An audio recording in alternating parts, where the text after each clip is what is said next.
John, my father, is the greatest enemy of my life. He is my biological father. In 1995, I made a grave mistake with Mary, and it resulted in your birth.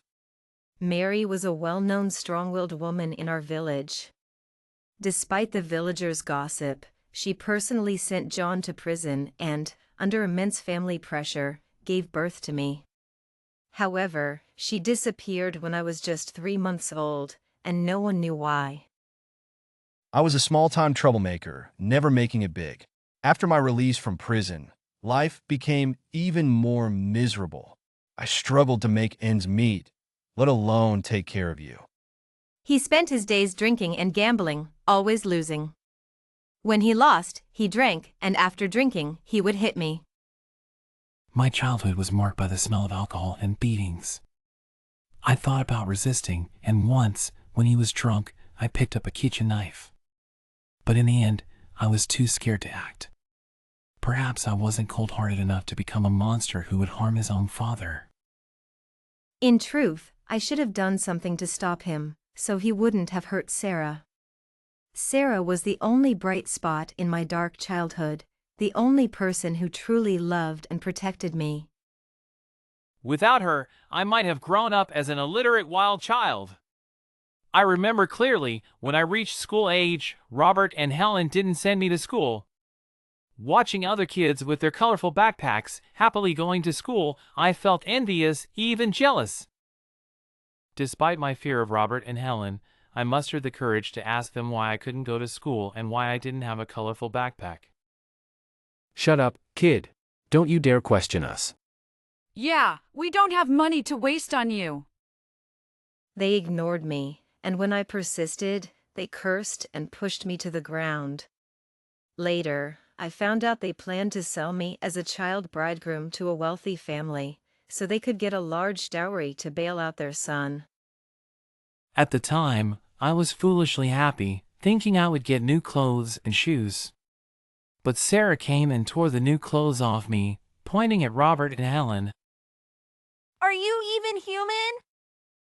Their faces turned red with shame, and they weakly argued that they couldn't afford to raise me and had no choice but to give me away. If you can't raise him, I will, Sarah said, picking me up and leaving. Robert and Helen didn't dare stop her because Sarah was a respected teacher in the county, even commended by the county chief. She was someone no one dared to mess with. So, I went to live with Sarah. At first, I was unhappy because she had torn my new clothes. But later, she bought me many new clothes and made me lots of delicious food, like it was a holiday. Sarah supported my education and taught me diligently, treating me with endless kindness. Later, John took me away. Sarah initially refused, but he claimed he had money from the village's demolition compensation. He took me back, partly to get money from my grandparents and partly to increase the compensation by having more people in the household. But my grandparents, though wealthy, were not foolish. They wouldn't give me any money and only called me names and spat at me. When John couldn't get money, he would hit and scold me, forcing me to beg and even donate blood.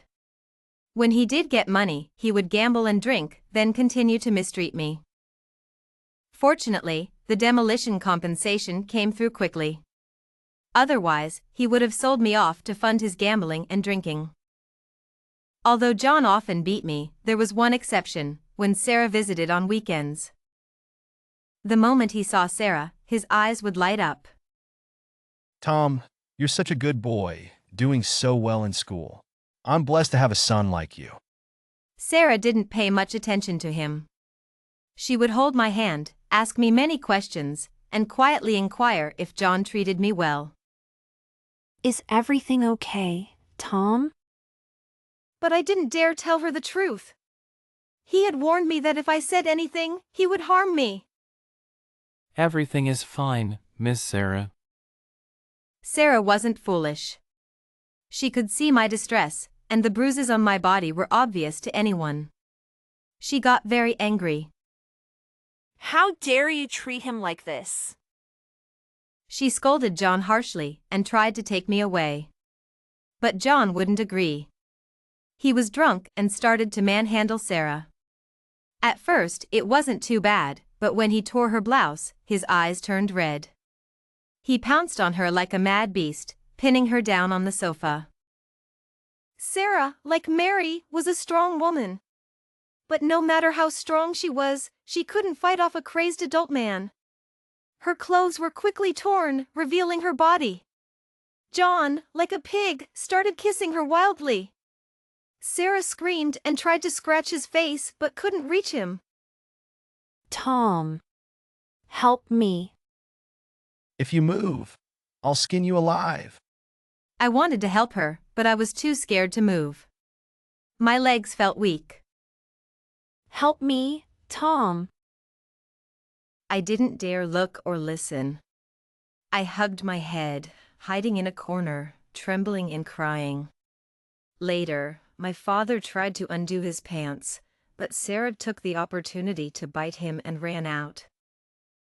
I remember it clearly. It was summer, with frequent thunderstorms. A sudden flash of lightning lit up the entire night sky, illuminating Sarah's determined back. She glanced at me, filled with intense disappointment and anger. Why didn't you do anything? Sarah hated me for my inaction, for my helplessness. I hated myself too, for being useless. But what could I do? I didn't dare face my father, let alone resist him. The cooked duck flew away. Later, John went back to prison, still for the same crime. I didn't know who he had harmed or who had reported him. Maybe it was Sarah. She was as determined as Mary and wouldn't easily let John off. But I never saw her again. People said she went abroad for further studies or moved south for business. Although I successfully finished middle school and got into a good high school, I was still filled with guilt. With that mindset, my grades naturally plummeted. Moreover, because I was quiet and timid, I wasn't liked by my classmates. Hey, steal Jessica's stockings. Jessica was very kind to me, and we were from the same village. She knew about my tragic background and took special care of me. She even tutored me daily because my grades were poor. Because we spent so much time together, Chris wanted me to steal her stockings. I wanted to refuse but was afraid of getting beaten, so I reluctantly agreed. I agreed to Chris's demand and planned to execute it during Jessica's tutoring session. Jessica always pretended to feel unwell during PE class and stayed in the classroom to tutor me. This time was no exception. She fooled the PE teacher. She wore a short skirt, her long legs wrapped in black stockings, looking very attractive. According to the plan, I deliberately spilled water on her stockings while she was tutoring me. What are you doing? Trying to take advantage of me? Did you spill the water on purpose? No, I didn't. Look at you, you fool. She tried to wipe her stockings, but there was too much water. Seeing this, she simply took off her stockings. She was so carefree, taking off her stockings in front of a boy. Watching her slowly remove them, revealing her fair legs and small feet, I couldn't handle it. After taking off the stockings, she neatly folded them and placed them on the table. Here. I was startled, not understanding her intention. You dirted them, you washed them. What? Unwilling? Willing. Saying that, I grabbed the stockings. I never expected it to be so easy. You fool. I kept my head down, too guilty to speak. By the way, do you boys like seeing girls in stockings? I blushed, not knowing how to answer. But regardless, I had completed my task, hoping Chris wouldn't trouble me anymore. But I was too naive. A bully is a bully, unreasonable as always. Steal more. Jessica's new flesh-colored stockings look even better. So, I kept stealing Jessica's stockings. I wonder who's been stealing my stockings. I've lost several pairs. I lowered my head, afraid to respond, fearing she might suspect me. Could it be you? I was startled and quickly shook my head, denying it and swearing it wasn't me. Why so nervous? I know you. You only dare to sneak a peek, not actually steal. Yeah, I don't have the guts. To Jessica, I was just a coward who didn't dare to steal stockings. Alex, help me find out who's been stealing them. I have a feeling it's someone in our class. Okay, I'll help you find out. And don't lie to me. I hate being lied to the most. Yeah, no lies. You're the best. With that, Jessica kissed me on the cheek and ran off, leaving me standing there, stunned. After school, I gave the stockings to Chris. He looked sullen and asked me what I had talked to Jessica about and why she kissed me. What did you talk to her about? I told him everything. Surprisingly, he didn't hit me but instead patted my shoulder and said good 3 times with a smile. During the morning break, right after we finished our exercises, Chris stood up. Jessica, I know who stole your stockings. It was Alex. I was stunned, staring at him in disbelief. Jessica, it was him. He stole your stockings. Jessica's face turned very unpleasant. I couldn't tell if she was angry at me or embarrassed by the public accusation. Chris walked over to me, pushed me aside, and pulled out a pile of stockings from my desk, all of which had been used. I was terrified, never expecting to find those things in my desk. It was obvious that Chris had planted them during the break. Jessica, look. Aren't these your stockings? Jessica didn't say anything, her face dark and stormy. The surrounding classmates started whispering and pointing at me. Pervert. Gross. Stocking freak? So disgusting. What a weirdo stealing stockings. Shut up, all of you! She had a fiery temper and immediately silenced the whole class. Jessica, don't be mad. I'll teach this scumbag a lesson. Slap. Jessica slapped him across the face. Why are you such a jerk? Robert and Helen ignored me. When I pestered them too much, they cursed and pushed me to the ground. Why are they so mean? Later, I found out they wanted to sell me off to a wealthy family as a child bridegroom, so they could get a large dowry to bail out their son. At the time, I was foolishly happy because I suddenly had new clothes and shoes to wear. Look at my new clothes. But then Sarah came. Are you even human? She tore the new clothes off me and pointed at Robert and Helen. We can't afford to raise him. We had no choice but to give him away. If you can't raise him, I will. She picked me up and began to leave. Robert and Helen didn't dare stop her because Sarah was a respected teacher in the county, even praised by the county chief. So, I started living with Sarah. At first, I was unhappy because she had torn my new clothes. Why did she do that? But later, she bought me many new clothes and made me lots of delicious food, just like during the New Year celebrations. Look, new clothes for you. Sarah supported my education, taught me, and treated me with immense kindness. Thank you, Sarah. You're welcome. We'll make sure you have a bright future. Chris and his gang were stunned. Seeing their shocked expressions, I have to admit, I felt a bit satisfied. This sense of rebellion felt like what youth should be, bold and fearless. But youth isn't just about courage, it also requires strength. And I didn't have it. Get him! His gang rushed at me.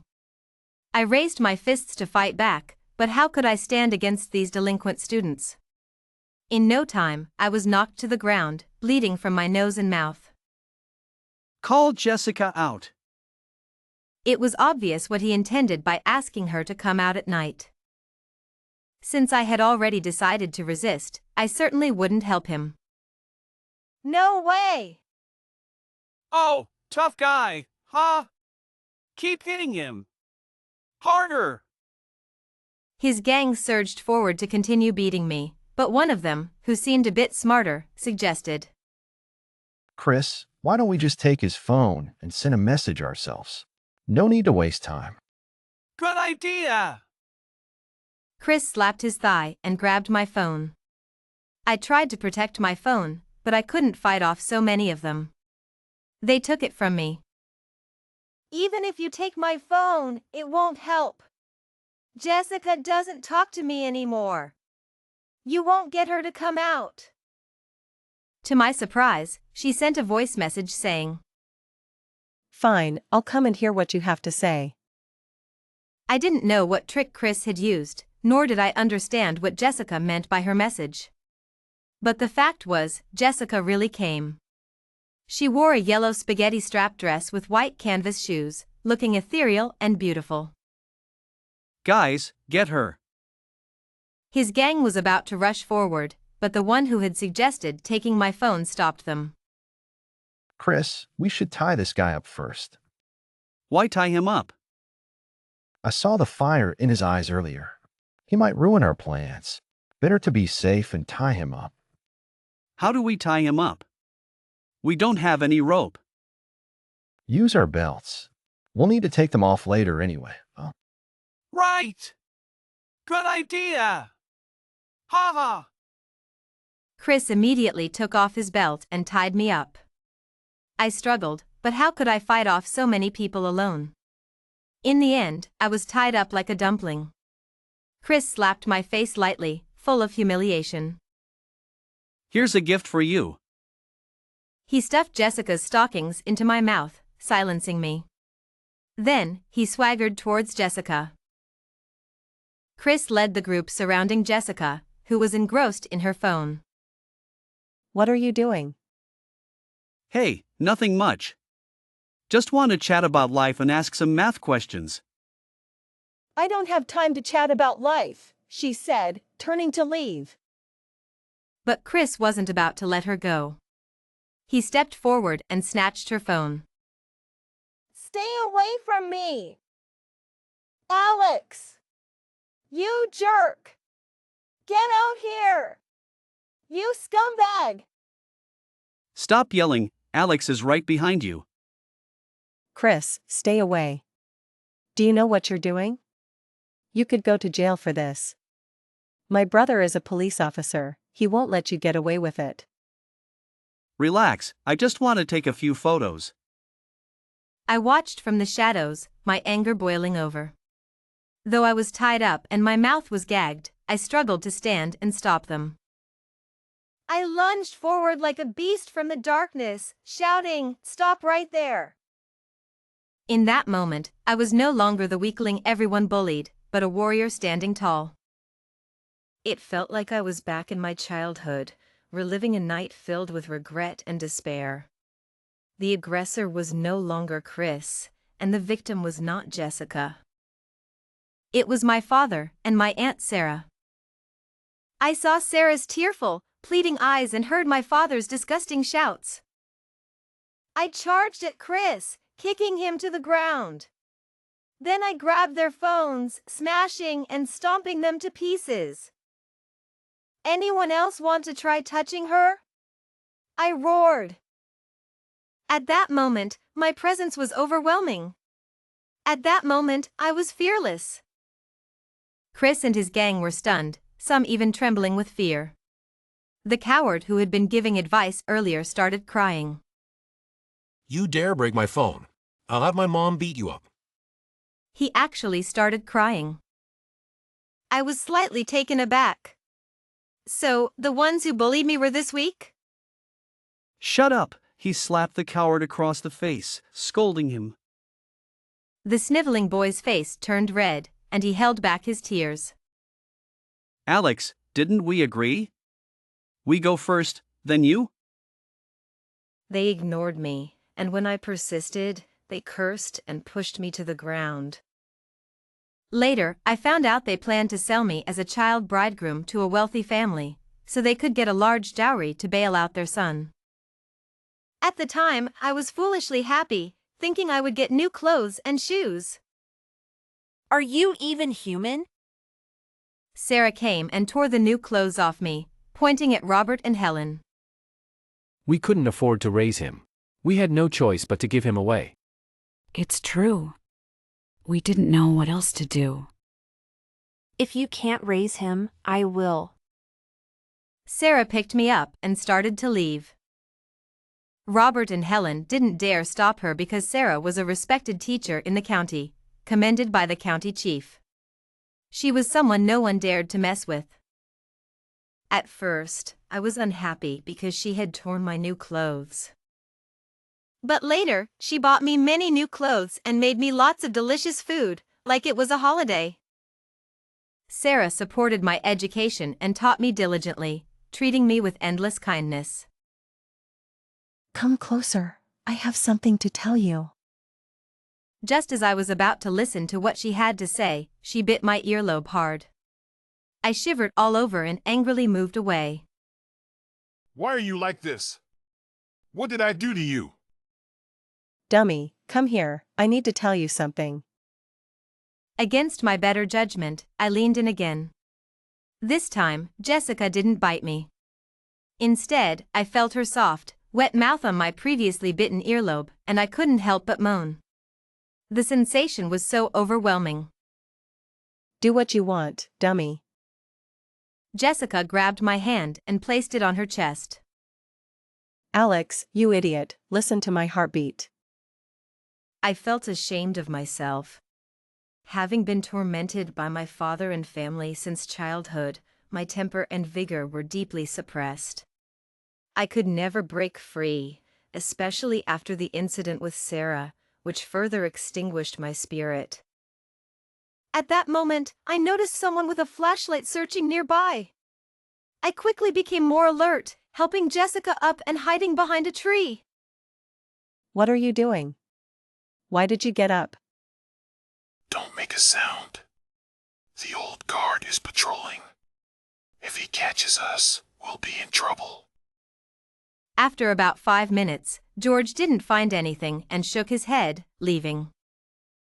Jessica, let me walk you back to your dorm. If George catches us, it'll be a problem. Jessica stomped her foot angrily and walked off alone. The next day, I immediately looked for Jessica in the classroom, but her seat was empty. I felt worried and anxious. I overheard a petite girl in the class whispering to her friend. Why is Jessica hanging out with Mike? I wonder what they're doing at the playground. I needed to see what was going on. The playground was behind the teaching building. When I got there, I saw only a few people playing basketball and noticed a group of people under the trees at the edge of the playground. I could vaguely see Mike among them. Oh, Jessica, have you finally come to your senses? I was suddenly taken aback.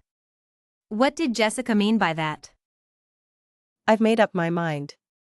From now on, I'll hang out with you guys. Wherever you go, take me with you. Jessica, what are you doing? Don't you know what kind of person he is? How can you say you'll hang out with him? Who do you think you are? Do I have any relationship with you? Do you think I won't show you who's boss? Beat him up, hard. I need to teach this jerk a lesson today. I wasn't about to stand there and let them beat me. My main goal was to persuade Jessica to leave with me. I saw her phone in her pocket, grabbed it, and kicked Chris hard. Running to a secluded spot a few hundred meters away, I opened her phone to find her brother David's number. Just as I was about to call, I saw a message Jessica had sent to her brother. I only had time to read a few lines. Brother, I'm so angry. I like Alex, but he treats me like this. I really hate him. I had to call her brother and tell him what was happening so he could take Jessica away or bring her home. Even if I hadn't seen that message, I wouldn't have given up on Jessica. Now that I had seen it, I was even more determined not to give up on her. Jessica, what's wrong? Why are you calling? Are you David? Jessica is hanging out with Chris from our class. I'm worried she'll get into trouble, so I took her phone. You need to come and get her. What? How could Jessica be with that jerk Chris? Who are you? Oh, you must be Alex. I didn't expect you to have the sense to call me. Keep an eye on Jessica. I'll be there soon. After waiting for a while, I couldn't understand why Jessica hadn't chased after me when I took her phone. Did she really despise me that much? Even when I took her phone, she didn't want to come after me? But thinking about the messages she sent, I opened her phone again to read her texts to her brother. Brother, I don't know why I like him so much. He's always bullied in our class. Jessica, you're still young. Don't think about romantic feelings. Focus on your studies. As you grow older, you'll realize these feelings are very immature. Your main task is to study hard and make us proud. Brother, if you keep lecturing me, I won't share my thoughts with you anymore. I really like him. Jessica, don't overthink it. When you come home this weekend, I'll talk to you and take you to the park. For now, focus on your studies and don't think too much, okay? Be good. Jessica, I'm sorry. I'm a jerk. I apologize. But now, I had calmed down. I couldn't just rush out recklessly. To protect her better in the future, I had to endure for now. That little rascal runs like a rabbit. Where did he go? Chris then kicked his two lackeys a few times. Jessica, let's go. What are you still looking at? It's just a phone. Don't worry, I'll buy you a new one tomorrow. Chris started walking towards me, which startled me. Jessica remained motionless, and I had no idea what she was thinking. What are you dawdling for? I've made it clear. If you don't come over, do you want me to drag you over? Chris, look at yourself. I was just playing with you. Did you really think I could like you?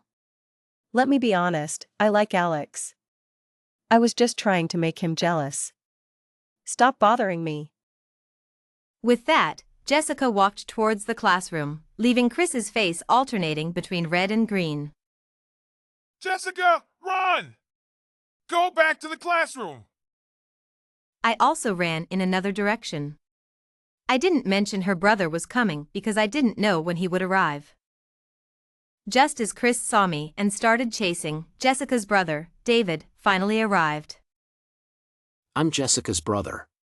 You're too young to be causing trouble and bothering my sister. Call your parents over. Officer, are you sure you want me to call my parents? If my dad comes, your chief might come along too. Seeing Chris's smug expression made me extremely annoyed. Just because he had a wealthy father, did he think he was invincible? I don't care who comes. As a student, you should focus on your studies instead of causing trouble. I can't punish you, but I don't believe your dad won't. I'll take you to the school and let the teachers deal with you. I saw Chris's face turn pale, clearly frightened by David's words. We won't do it again. He then ran away as fast as he could. I watched David walk over and wave to Jessica, who didn't even look at me and walked straight to her brother. Brother, he took my phone. Arrest him. Feeling extremely frustrated, I quickly took the phone out of my pocket and handed it to Jessica. Dirty. Brother, let's go. I persistently apologized to Jessica, pouring out everything I felt. My brother is still here. Strangely enough, David's words really scared Chris. He never bothered me again after that. I no longer acted timidly and followed my heart in everything.